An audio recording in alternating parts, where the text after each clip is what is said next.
The last fight on our coverage from this weekend, Michaela Mayer, dominant decision against Jennifer Hahn. I don't know if it's Jennifer Hahn's not young, but Jennifer Hahn, for whatever reason, it just seems like people have a really hard time getting her out of there. I don't know what that's all about. If it's something with her camp, her gym, I don't know what it is, but it seems like every time she fights somebody, they're not able to deal with her. And when I say deal with her, I'm saying get her out of there. I went back and just revisited just to make sure I wasn't going crazy. She's never been stopped. She's never even come close to being stopped. She's been hurt, significantly hurt. She was significantly hurt against Mayer. And she's been hurt. She was hurt against Taylor. She was hurt against, I think, Seats hurt her a little bit. She's been hurt before, but never to the point of, okay, this needs to be stopped type beatdown. Arguably, I don't know what it is. She's like the toughest female fighter I think I've ever seen in the current crop of women. Not all time, but in the current crop of women. She's arguably the toughest I've ever seen. And I don't know where that came from. If it's her gym, her camp, her diet, what it is, whatever it is, I think we should try to understand where that's coming from so that we can use it for more of the women fighters today. We should learn from her. I'd love to see her become a trainer because she is up there in age now and she's been through wars. I would like to see her become a trainer. She's coming off 2 losses now with the loss to Mayer. It wasn't close with Mayer. It wasn't really close with Taylor. I think if I were advising her, I'd say, let's hang it up. I really would like to see her become a trainer of some kind because whatever it is that she's got, I think she can lend value to other fighters to help them in durability, if nothing else. Hahn was trying. She was trying, and she landed some shots. She was really trying hard, but Hahn's never had power. She has 1 knockout in her career. She's never had power. So I think the one thing is she's never able to get people to respect her because she doesn't have the power to keep them honest. She has decent skill, but not enough skill with the upper level, the upper echelon. So it's kind of like she's stuck in this middle ground, and then her age makes it worse because it's harder for her. And then the more damage she takes, right? If she fights these young lion women, it's harder as you get older. You're taking more damage, you're taking more shots, which is why I'm advocating she really should consider retiring at this stage. And I don't want her to leave the business because I think she can contribute strongly to the business with whatever it is that she's doing that keeps her durability at the level that it's at because it's underrated. I think she's the most durable female fighter in the current crop of women fighters. I honestly believe this. And I'm not sure what that is, but I'm impressed by it. And I'm giving her respect for it. And I'm giving her respect for at least going in there as a warrior and trying. She tries her ass off every single time. She tries her ass off. She's never just half-assing it. She goes and she actively tries. It's like Sebastian Formella, Man Bun. Same thing. Tries hard as much as they can. They're warriors at spirit, but they just can't seem to. They don't have the power to keep the opponent honest, and they just can't seem to pull it out on the big stage. But they have something to contribute to the business because there are traits that they have that they could lend to other fighters on the way up. So kudos to Michaela Mayer. The one thing I would say there that frustrates me on Mayer, and it's not a ding against her, just I said in the preview that she's always dominant in her wins and her skill is underrated, but it seems like she has a challenge getting them out of there. So it's like always a masterclass of some kind, and that's okay. But when you're at this level of the career, I think to send a statement that, yes, this is somebody that needs to be showcased on that stage, just like with Clarissa Shields, not being able to get them out of there, I think puts you in a lesser spotlight. So then it feels like you're manufactured, which isn't fair. So I don't know. I know she tried to get Hahn out of there. She made a comment after the fight that she feels like this is the reason or the justification for 3-minute rounds, which it's always been this debate of, do you have 3-minute rounds for the women? And then there's this notion that the women can't go to 3 because they're women. I would argue, in my opinion, the women can easily go 3-minute rounds, especially now because the level of competition isn't anywhere near what it was in the heyday of women's boxing. You know, with the Layla Ali's of the world, Ann's and there's no comparison in quality of competition from then to now. So I believe that yes, you could do 3 minute rounds. I think that the women now could easily deal with it. I think it would be advantageous for most of them. I do think that you would see a lot of them wash out because many of them can't even do the two without getting blitzed and dominated, as we just recently saw with Serrano and the opponents that she's been fighting. So I'm I'm an advocate for the 3 minute rounds across the board. Let's keep it fair. Maybe you only go 8 rounds, right? But you do the three because it's kind of the best middle ground. That way you're not going the full 36. Toy with it, try 24 minutes, see what that looks like. And as long as they're able to deal with it, then maybe you go to 10 rounds, or maybe you do 8 rounds for the non-big fights, the get back fights and the stay busy fights. You do 8 rounds just to keep the busy, keep some rounds in the books.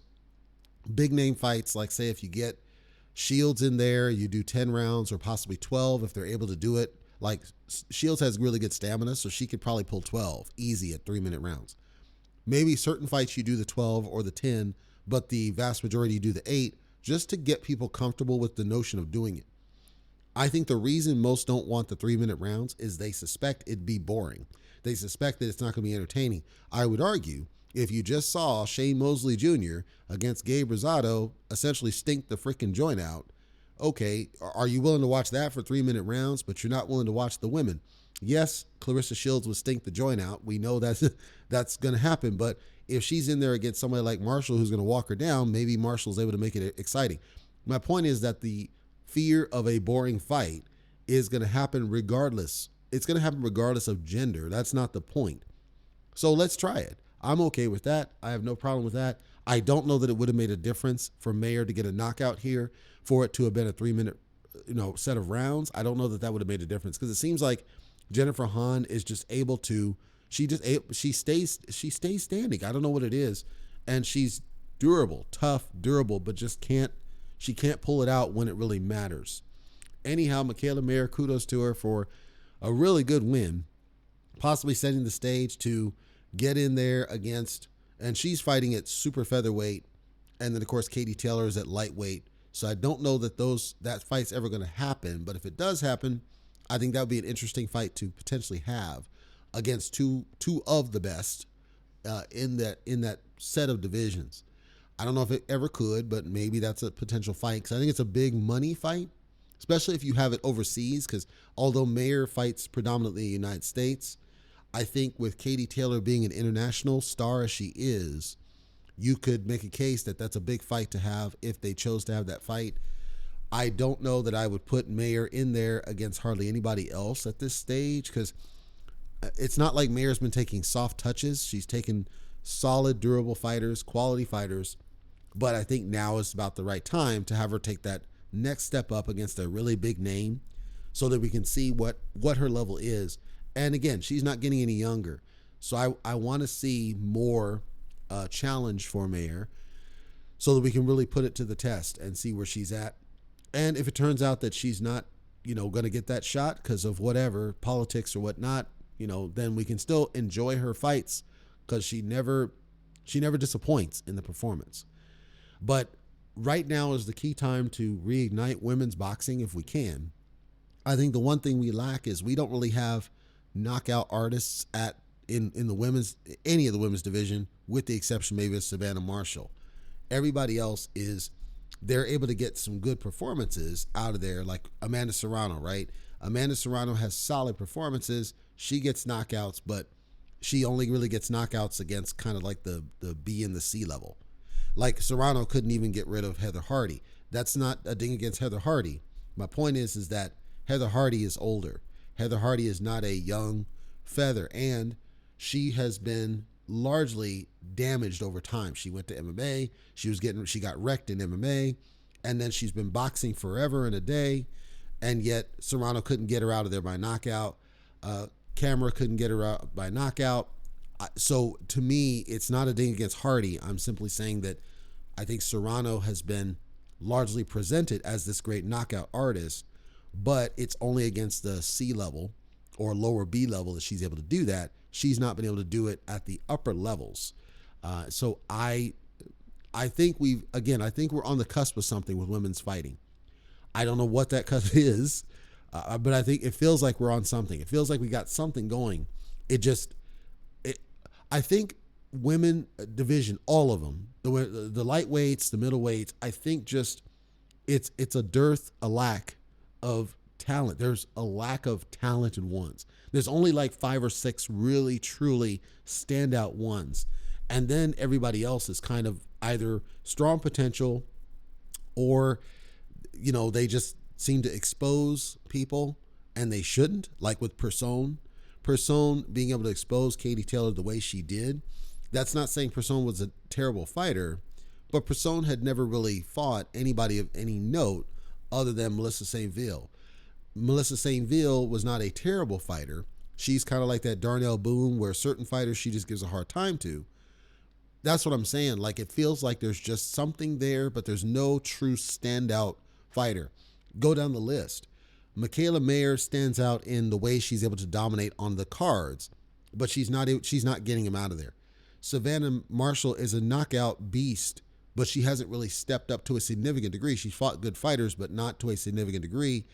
And people argue that the boxing skill may be lacking slightly. Clarissa Shields has excellent boxing fundamentals, but she has really no power. Katie Taylor, she has extremely strong boxing fundamentals, doesn't really have the power to keep people honest, recently exposed against Person.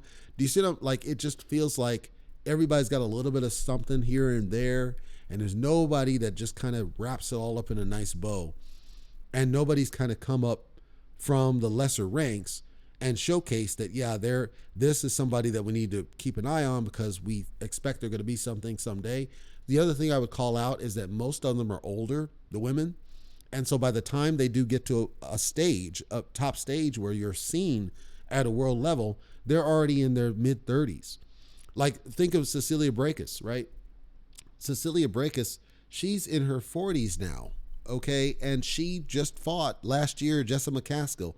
She fought in 2020, McCaskill, and then she fought in 2021. She's in her 40s. That means she was already fighting at this top level in her late 30s. McCaskill, up to that point, was undefeated. But, the thing is, it's like, geez, it's not their fault. I'm saying it's not their fault. It takes them so long to get on a world stage where they're seen by the world, that by the time they're seen by the world, they're already on the decline. I'm not talking in terms of skill. I'm talking just age and wear and tear on the body. They're already on the decline. If you don't believe me, let me put it in perspective for you. Ann Mathis, I briefly mentioned her before. Ann Mathis is arguably, to me, in my opinion, I'll say it, she is and has been one of the best overall boxers in the women's division, period, point blank. One of the toughest, one of the most durable, just skill-wise, one of the best overall fighters in the women's division, bar none, for years. Ann Mathis debuted in 1995, okay? Ann Mathis was one of Cecilia Brækhus' opponents in 2012. So I want you to wrap this in your head here. We're talking about a completely different era of women's boxing in Ann Mathis. Ann Mathis was there. There were times when Ann Mathis was believed to be unstoppable. Nobody thought that anybody could touch her. And then she went through a lot of serious personal issues, and she then left the business. But the point is, nobody thought she was touchable.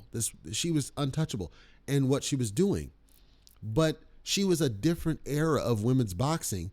And in order to add credibility to the current crop, they brought her back to fight the likes of Holly Holm.